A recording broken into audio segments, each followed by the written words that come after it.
सतगुरुदेव जी की जय। सत साहिब। साथियों, आज हम आपको श्वास व त्रिकुटी के भेद के बारे में बताना चाहेंगे। आज हम जानेंगे कि श्वास का और त्रिकुटी का भक्ति मुक्ति में क्या योगदान है। कुछ स्वयंभू कबीरपंथी लोग आजकल सोशल मीडिया के माध्यम से अपने अज्ञान का प्रचार कर रहे हैं और कबीर साहब जी की वाणियों को अपनी नासमझी के चलते गलत ढंग से खोल रहे हैं। इनमें से एक हैं मदनपति साहिब पंथ के प्रचारक।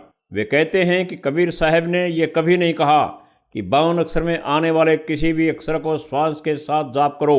वे ये भी दावा करते हैं कि किसी भी साधक को त्रिकुटी में नहीं जाना है।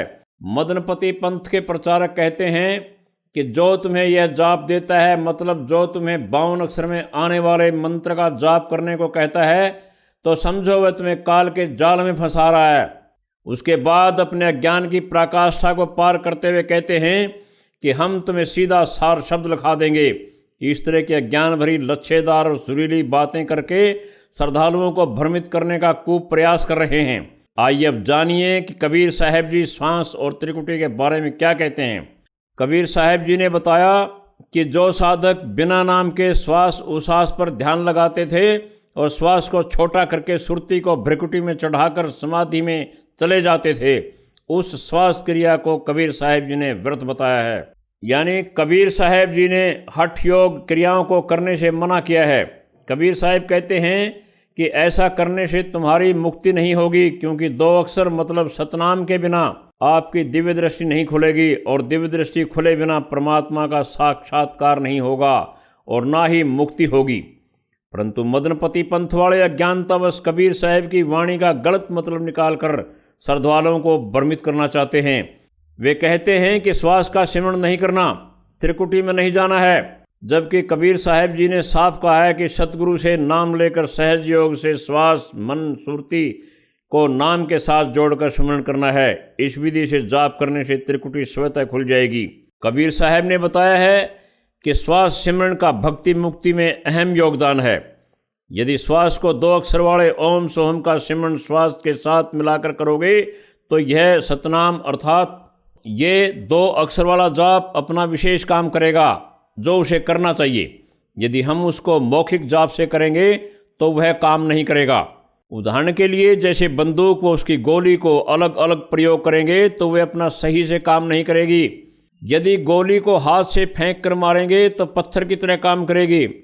ऐसे ही बंदूक को बिना गोली के मारेंगे तो वह लाठी डंडे का काम करेगी, लेकिन गोली को बंदूक में डालकर प्रयोग करेंगे तो वह अपना काम सही करेगी जिसके लिए उसे बनाया गया है। ठीक इसी प्रकार यदि नाम मंत्रों को श्वास के साथ जाप करेंगे तो इन मंत्रों का आपको बहुत फायदा मिलेगा जो मिलना चाहिए। यदि इन मंत्रों का जाप श्वास के साथ नहीं करेंगे तो पूरा लाभ नहीं मिलेगा जो मिलना चाहिए। अब आपको समझाते हैं कि आत्मा की 2 धाराएं होती हैं, सुरति और नृति। इसलिए आत्मा को अपना निज स्वरूप व निज घर का पता नहीं है, बार बार गर्भ में पड़ती है और नाना प्रकार के दुख भोग रही है। उस परम सुख की तलाश में जीवन भर भटकती रहती है। जो सुख आत्मा ने सतलोक में भोगा हुआ है उसी को इस संसार में ढूंढ रही है, लेकिन प्राप्त कैसे हो यह आत्मा को ज्ञान नहीं। यदि पूरा सतगुरु मिल जाए और उसे 2 अक्षर का सतनाम और 1 अक्षर का सारनाम प्राप्त हो जाए तो दोबारा सतलोक में जा सकती है, अर्थात पूर्ण मोक्ष को प्राप्त कर सकती है। यदि सतनाम व सारनाम का जाप मन पवन सुरत नृत्य के साथ किया जाए तो आत्मा के बंद पड़े आँख व कान खुल जाएंगे, अर्थात दिव्य दृष्टि खुल जाएगी तथा सतनाम और सारनाम के जाप से निजघर यानी सतलोक में जाने वाले रास्ते में जो रुकावटें हैं, अर्थात जो द्वार बंद पड़े हैं, वे खुल जाएंगे। जैसे सुषुम्ना, त्रिकुटी, त्रिवेणी, ब्रह्मरंध्र अर्थात 10वां द्वार, 11वां द्वार और 12वां द्वार खुल जाएंगे। 12वें द्वार के खुलने के बाद सार शब्द प्रकट होगा और सार शब्द का सिमरण करने से सतलोक में हो रहे सभी दृश्य यहाँ बैठे बैठे त्रिकुटी में दिखाई व सुनाई देंगे। जैसे अनहद बाजे बजते हैं और परमात्मा का साक्षात्कार होने लगेगा, फिर आत्मा को परम आनंद की अनुभूति होने लगेगी और उसी में अभ्यस्त हो जाएगी। आत्मा उस आनंद के बिना एक पल भी नहीं रह सकेगी, यानी व्याकुल रहने लगेगी और इस मायावी संसार से मोह भंग होने लगेगा। यहाँ की कोई भी चीज़ अच्छी नहीं लगेगी। अपने निज घर सतलोक को जाने के लिए व्याकुल हो जाएगी। जैसे ही शरीर छूटेगा, आत्मा सार शब्द को पकड़कर पक्षी की तरह उड़ती हुई सार शब्द के साथ साथ सतलोक को चल पड़ेगी। पूर्ण गुरु जी का नूरी स्वरूप सार शब्द के अंदर दिखाई देता रहेगा। गुरु जी आगे आगे साथ चलकर आत्मा को अपने निज घर यानी सतलोक में जाकर छोड़ देंगे। अब यहाँ बंदी छोड़ सतगुरु रामपाल जी महाराज के मुख कमल से शब्द सुनिए। सतलोक में चल मेरी सुरता, ये मत ना लावे देरी, साच कहूँ ना झूठ रती भर, तू बात मान ले मेरी। प्रथम जाना सत्संग के में, चर्चा सुनना आत्म ज्ञान की, और सुन के सत्संग जागी नहीं तो तू पूछ समान की। प्रथम जाना सत्संग के मां, चर्चा सुनना आत्म ज्ञान की, और सुन के सत्संग जागी नहीं तो तू पूछ समान की। तीर्थ व्रत और पितर पूजा या कोना किसे काम की, लेकर नाम गुरु से भक्ति कर कबीर भगवान की। तीर्थ व्रत ये पितर पूजा कोना किसे काम की, लेकर नाम गुरु से भक्ति कर कबीर भगवान की। मत सुनना इस मन शैतान की, यो चौकस घाल घेरी, साच कहूँ ना झूठ रती भर, तू बात मान ले मेरी। काल लोक में कष्ट उठावे, यो कोना तेरा ठिकाना, मात पिता संतान संपत्ति का तो झूठा तनरी ताना। काल लोक में कष्ट उठावे, यो कोना तेरा ठिकाना, मात पिता संतान संपत्ति का तू झूठा तनरी ताना। जाप अजप्पा मिल जावे, जब सुमरण में मन लाना, सार शब्द तेरे काटे बंधन, फिर आकाश से उड़ जाना। जाप अजप्पा सतनाम जो मिल जावे, जाप अजप्पा मिल जावे, तब सुमरण में मन लाना, सार शब्द तेरे काटे बंधन, आकाश से उड़ जाना। तिरकुटी में आना है सुरता, मत ना भटके बेरी, साच कहूँ ना झूठ रती भर, तू बात मान ले मेरी। सतलोक में चल मेरी सुरता, हे मत ना लावे देरी, साच कहूँ ना झूठ रती भर, तू बात मान ले मेरी। तिरकुटी में जा कहे सुरता, वहाँ चारों ओर लखावे, शब्द गुरु वहाँ प्रगट होवे, उससे ब्याह करवावे। तिरकुटी में जा कहे सुरता, वहाँ चारों ओर लखावे, शब्द गुरु वहाँ प्रगट होवे, उससे ब्याह करवावे। नूरी रूप गुरु का होके तेरे आगे आगे जावे, सतलोक में सेज बिछी तेरे चौकस लाड लडावे। जन्म मरण मिट जावे ही सुरता, वो आनंद काया तेरी, साच कहूँ ना झूठ रती भर, तू बात मान ले मेरी। साथियों, सतलोक में जाना तभी संभव होगा जब पूर्ण संत से मंत्र प्राप्त हो, जिसको नाम देने का अधिकार हो। उनसे नाम लेकर मर्यादा में रहकर सतनाम 2 अक्षर वाले और सार नाम 1 अक्षर मंत्र का जाप सुरती, नृति, श्वास और मन के साथ करेंगे। यह ज्ञान वर्तमान में पूरी पृथ्वी पर संत रामपाल जी महाराज जी के पास है और उन्हीं को नाम दीक्षा देने का अधिकार है। आज देश विदेशों में लाखों भक्त नाम दीक्षा लेकर अपने आध्यात्मिक सफर की ओर तेजी से बढ़ रहे हैं। बहुतों को अनुभव हो रहा है तथा दुखों का और पापों का नाश हो रहा है। सतभक्ति करने से सारे लाभ मिलते हैं, अर्थात अर्थ, धर्म, काम और मोक्ष पूर्ण होते हैं। सच्चे नाम की यही पहचान होती है। सच्चे नाम से दुख भी दूर होंगे और मोक्ष भी मिलेगा।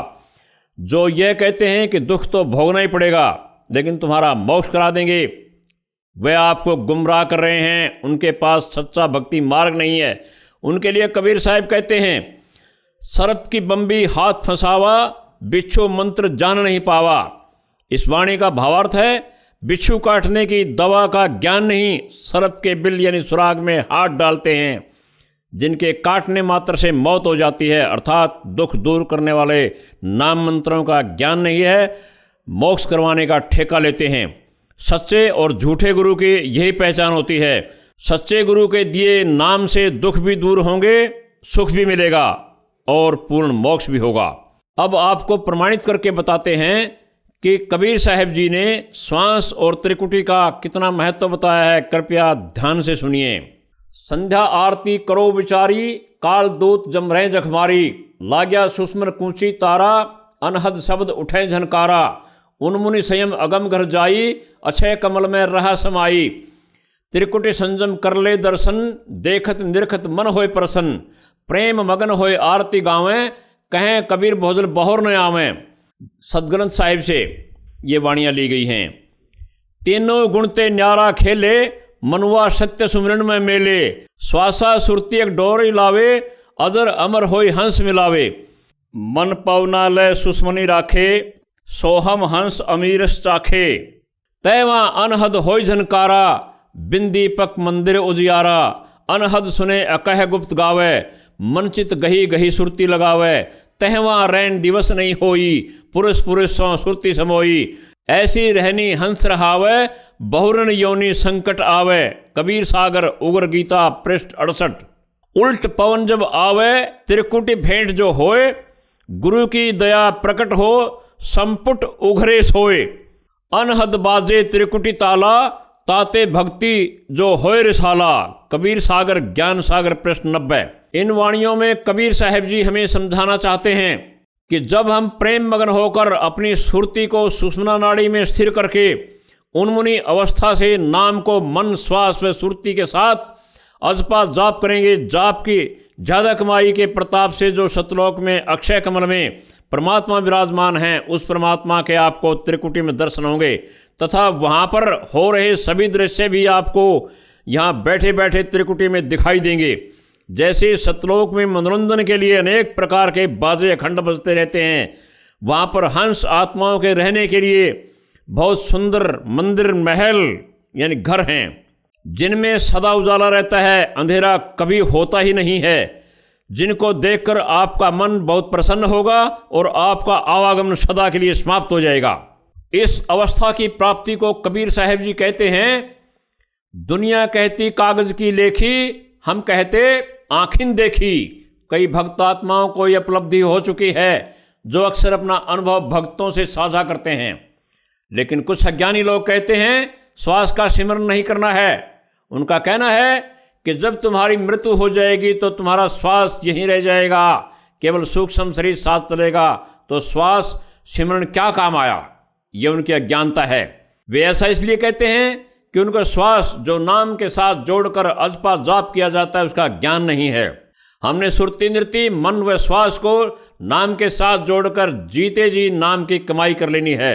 मृत्यु के बाद श्वास की आवश्यकता ही नहीं पड़ेगी, अर्थात जीते जी सार शब्द को प्राप्त कर लेना है जो हमारा जहाज बनकर आत्मा को सतलोक ले जाएगा। शरीर छोड़ने पर श्वास की आवश्यकता ही नहीं रहेगी। इस बारे में गरीबदास जी महाराज श्वास सिमरन का महत्व अपनी वाणी में बता रहे हैं, कृपया सुनिए। नौका नाम जहाज है, बैठो संत विचार, सुरत निरत मन पवन से खेवा होए पार। श्वास श्रुति के मध्य है, न्यारा कदे ना हो, सतगुरु साक्षी भूत को राखों सुरती समोय। श्वासा पारस भेद हमारा, जो खो जैसो उतरे पारा। श्वासा पारस आदि निशानी, जो खो जैसो होय द्रबानी। चार पदार्थ उर्मे जो है, सुरती नृति मन पवन समोय। इन वाणियों के माध्यम से सतगुरु जी महाराज हमें बता रहे हैं कि भवसागर से पार होने के लिए एक नाम ही जरिया है।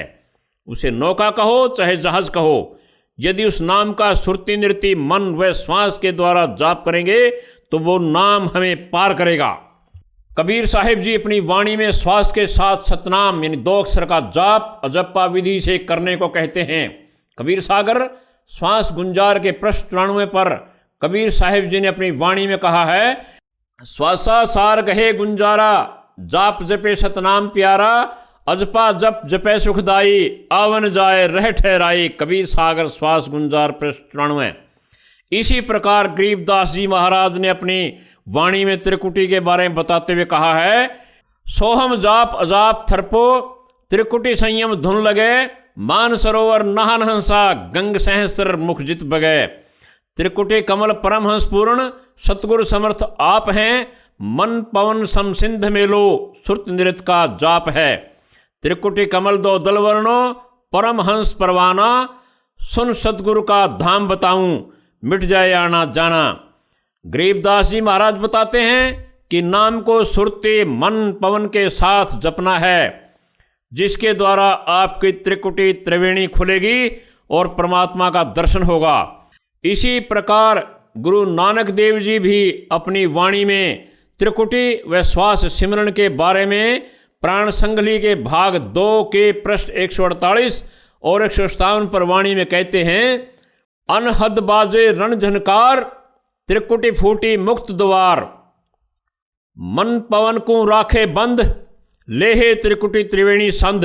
प्राण संगली भाग 2 पृष्ठ 148। ततु त्रिवेणी त्रिकुटी खुले, नानक तब दर्शन पाया आदि चलूले। प्राण संगली भाग 2 पृष्ठ 157। मन पवन को ले शब्द को बंद, नानक इहू टूटे जम का फंद। प्राण संगली भाग 2 पृष्ठ 59। इस तरह अनेकों जगहों पर कबीर साहिब जी, गरीबदास जी महाराज व नानक जी की वाणियों में आपको त्रिकुटी में जाने के लिए तथा श्वास द्वारा जाप करने के ढेरों प्रमाण मिल जाएंगे। आप खुद पढ़ सकते हैं। दुनिया को भ्रमित करने के लिए ये मदनपति पंथ के काल दूत अपनी ड्यूटी करते रहेंगे, लेकिन आपने मस्त हाथी की तरह भक्ति मार्ग पर चलते रहना है और अपने आत्म कल्याण मार्ग से भ्रमित नहीं होना है। आज आप सब पढ़े लिखे हैं, आपके पास सभी सद्ग्रंथ उपलब्ध हैं, किसी को भी बहकाया नहीं जा सकता। साथियों, अब यह स्पष्ट हो गया कि त्रिकुटी में तो जाना ही पड़ेगा। त्रिकुटी में जाने के बाद हमारी तीसरी आंख यानी दिव्य दृष्टि बनेगी।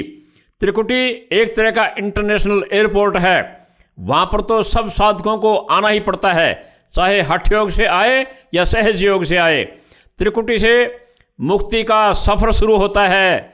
सभी दृश्य त्रिकुटी में ऐसे दिखाई देंगे जैसे खगोल शास्त्री ब्रह्मांड में हो रही खगोलीय घटनाओं को टेलीस्कोप के द्वारा यहाँ से बैठे बैठे देख लेते हैं। आपको कबीर साहब, गरीबदास जी महाराज व बाबा नानक जी की वाणी में नाम को सुरती मन पवन के साथ जोड़कर जपने का प्रमाण व त्रिकुटी में जाने का प्रमाण भी दिखा व समझा दिया। अब भक्तात्माओं, आपको संशय नहीं रहना चाहिए, यह मदनपति पंथ का प्रचारक झूठ बोल रहा है, सबको गुमराह करने की चेष्टा कर रहा है। आपको ढेरों प्रमाण दिखा दिए हैं। आइए एक बार संत रामपाल जी महाराज जी के मुखारबिंद से एक शब्द के माध्यम से त्रिकुटी के बारे में सुनते हैं। त्रिकुटी में झांकी सुरता तोहे पति बुलावे है, इस मोह ममता के जाल में तने काल फसावे है। अपने पति को भूल बावड़ी बैठी आराम संगर के, काम क्रोध मोह लोभ मस्करे रही जा रात डर के। अपने पति को भूल बावड़ी बैठी आराम संगर के, काम क्रोध मोह लोभ मस्करे रही जा रात डर के। मात पिता संतान संपत्ति में तू तो उलझ गई घर के, मिलना चाहे पति अपने ते बांधे कफन सिर के। देख जीवती मर कहे सुरता किसा आनंद आवहे, इस मोह ममता के जाल में तन काल फसावहे। तिरकुटी में झांक सुरता तोहे पति बुलावहे, मोह ममता के जाल में तोहे यू काल फसावहे। पति मिलन की विधि बताऊं, सुन सुरता चितला के, सतपुरुष से कर ले सगाई, गुरु बिचौला बना के। पति मिलन की विधि बताऊं, सुन सुरता चितला के, सतपुरुष से कर ले सगाई, ये गुरु बिचौला बना के। सत्संग बान बैठिए लाडो, ये दान की मेहंदी ला के। पांचों गहने पैर सुहागण, सतनाम की बिंदी ला के। सत्संग बान बैठिए लाडो, या दान की मेहंदी रचा के। पांचों गहने पैर सुहागण, सतनाम की बिंदी ला के। प्रेम की लाली ला कहे सुरता, क्यों न पति रिझावहे, इस मोह ममता के जाल में तन यू काल फसावहे। तिरकुटी में झांक सुरता तो ये पति बुलावहे, इस मोह ममता के जाल में तन काल फसावहे। जाप अजपा जप के अपना दहेज बना लिए, अनहद बाजा बाजन लगे तब खुशी मना लिए। जाप अजपा जप के अपना दहेज बना लिए, अनहद बाजा बाजन लगे फिर खुशी मना लिए। आवे बिरहा कबीर लेवन ने खुश हो के चालिए, प्रेम की बारिश होवन लग फिर मलमल ना लिए। सार शब्द का सुरमा गा लिए, जो पति को भाव है, इस मोह ममता के जाल में तने काल फसावहे। तिरकुटी में झांक सुरता तोहे पति बुलावहे, इस मोह ममता के जाल में तोहे काल फसावहे।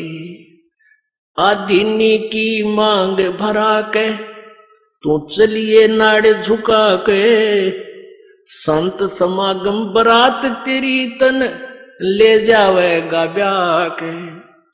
आधीनी की मांग भरा ले चलिए नाड़े झुका के, इस संत समागम बरात तेरी तन ले जावेगा ब्याह के।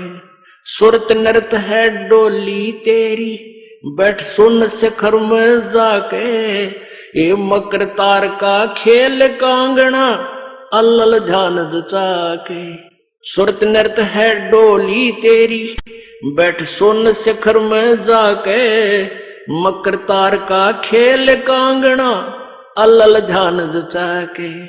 बैठ विश्वास सेज बिछा के, वो शब्द छैल आवहे, इस मोह ममता के जाल में तो है काल फसावहे।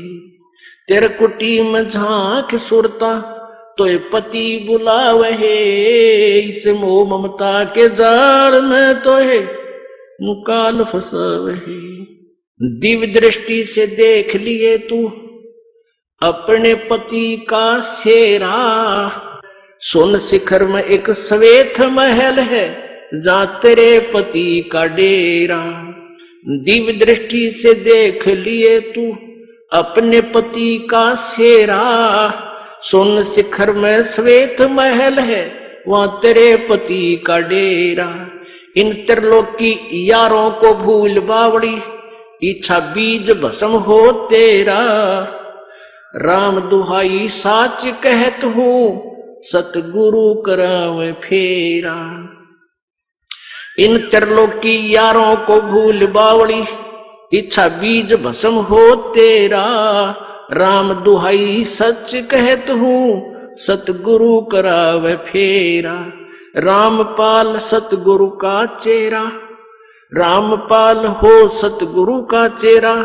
यू काल खड़ा लखावे है, इस मोह ममता के जाड़ में तो है काल फसावे है। तिरकुटी में झांक सुरता तो है पति बुलावे है, इस मोह ममता के जाल में तो है यू काल फसावे है।